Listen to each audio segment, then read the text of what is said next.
Welcome, everyone. We're doing a deep dive into today's source material. That's the Grok Trade Market Summary for May 29th, 2025. Right.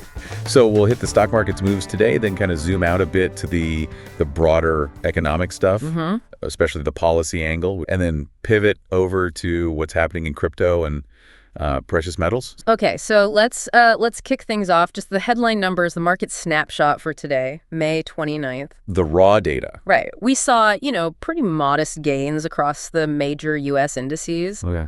The S&P 500, the SPY, that was up 0.4%. The Dow Jones DIA gained 0.25%. Okay. The NASDAQ QQQ, that rose 0.2%.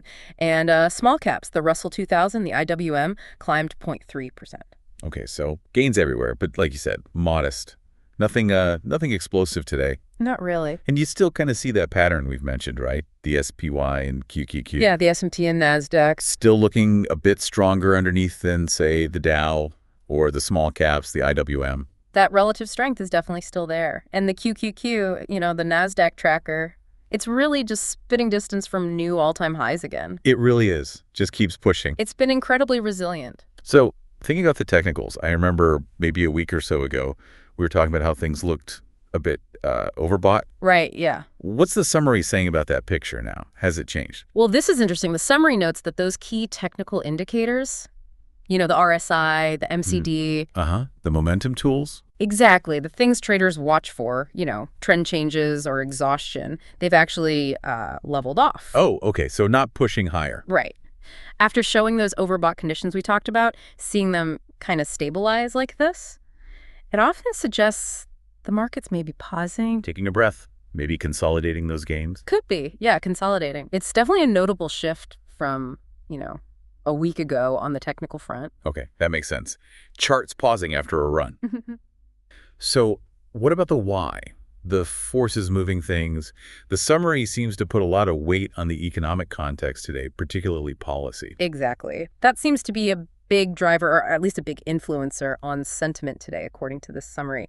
It's these lingering concerns over President Trump's tariff policies. Still, even with recent developments. Yeah, even with the twists and turns, it seems that whole situation is still, casting a bit of a shadow.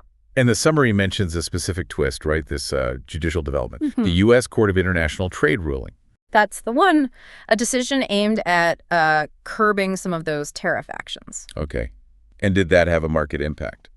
Well, the summary highlights this, and it cites CNBC, saying that the decision actually sparked a pretty big reaction overnight. Oh, yeah? Dow futures, for instance, apparently jumped over 400 points on that news. Wow, okay. That's significant. It is. But here's the interesting part, and the summary points this out. You look at today's actual market close.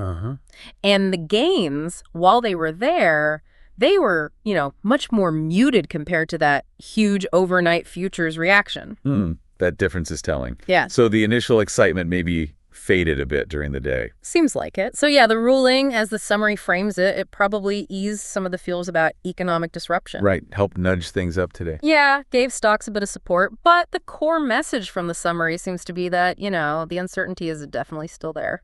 Investors still waiting for more clarity. Absolutely. Still in that kind of wait and see mode on where trade policy is really going to land.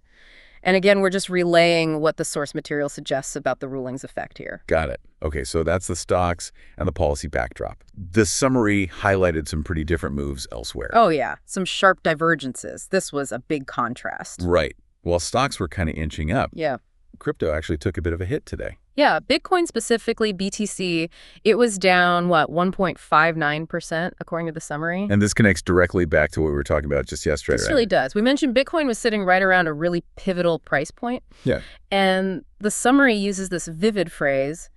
It calls it a collision of interests right at this level. A collision of interests. Okay, what does that mean in this context? Well, it's that classic market tension, especially near highs. You've got potentially new buyers, new money, the summary calls them, who are looking at the recent all-time highs and thinking, okay, maybe this dip is a chance to get in before the next big breakout rally. Buying the dip, hoping for continuation. Exactly. But then on the other side, you've got the older money, people who've maybe held Bitcoin for a while. Seen big gains already. Right, and they might be looking at these highs and thinking, you know what, this is a fantastic spot to take some profits off the table. So the buyers versus the profit takers, that classic battle. That's the collision. And so the big question the summary raises, and it's one we're definitely watching, is how does price actually react?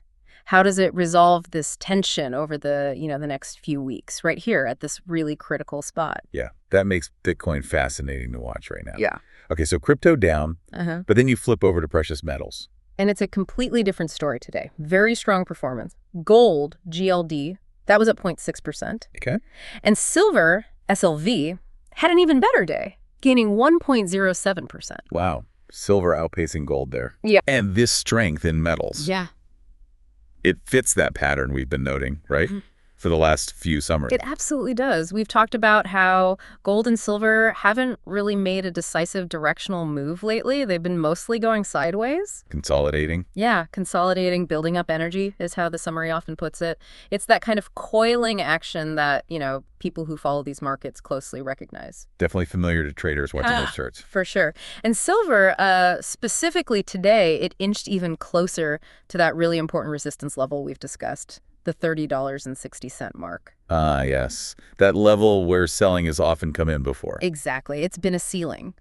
So getting closer, what's the implication there? Well, the thinking is if silver can actually break through that $30.60 level and hold above it, that could really attract more buyers. It might be seen as a significant technical breakout, potentially leading to a faster move higher. Okay, so $30.60 is a key line in the sand for silver.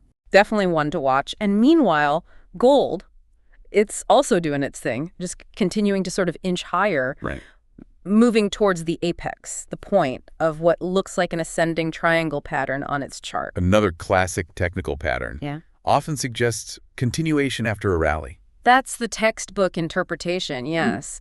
And, as we pointed out many times, gold has already had a fantastic run leading up to this point. Oh, absolutely. A huge rally over the past year or so. Huge. So the burning question for gold investors now, and the summary flags this too, is basically, can it keep going? Right. After such a big move already, can it break out of this pattern and push even higher? That's what everyone's watching. Those technical levels, those patterns, they're really front and center for metals right now. Okay, so let's try and tie this all together for you listening. Yeah. So what this summary seems to show today is this really interesting mix of forces. You had U.S. stocks with these, modest gains. Seemingly getting a bit of a lift, or at least some stability, from reactions to those tariff policy developments, even with lingering uncertainty. Right. Policy was definitely in the mix there. But at the same time, Bitcoin pulls back noticeably from near its highs. Yep. Grappling with that key level and that collision of interests between buyers and sellers. That internal battle playing out. And then, completely contrasting with both of those, you had gold and silver showing strength, continuing to build energy inside those technical patterns that we've been tracking for a while now. So this snapshot today, it really paints a picture of that dynamic interplay, doesn't it? It really does.